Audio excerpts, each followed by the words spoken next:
கிறிஸ்தவங்களும் பாரம்பரியத்துல ஊறி போய் தான் இருக்காங்கல்லப்பா. எதுப்பா பாரம்பரியம்? ஜாதிங்கிறதுக்கும் கிறிஸ்தவங்களுக்கும் சம்பந்தமே இல்லை.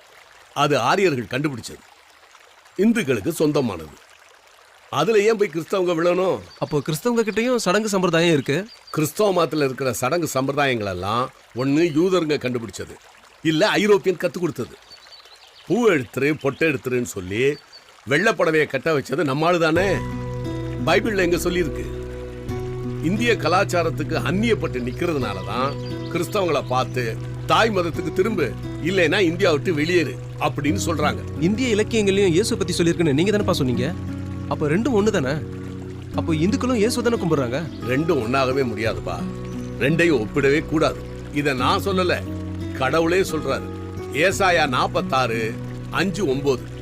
யாருக்கு என்னை சாயலும் சமமுமாக்கி யாருக்கு நான் ஒப்பாகும்படிக்கு என்னை ஒப்பிடுவீர்கள். நானே தேவன், வேறு ஒருவரும் இல்லை. நானே தேவன், எனக்கு சமானம் இல்லை. குமரா, சைவத்தையும் வைணவத்தையும் தோமா வழி ஆதி இந்திய கிறிஸ்தவம்னு வேணா சொல்லலாம். அதுக்கு என்னப்பா ஆதாரம்?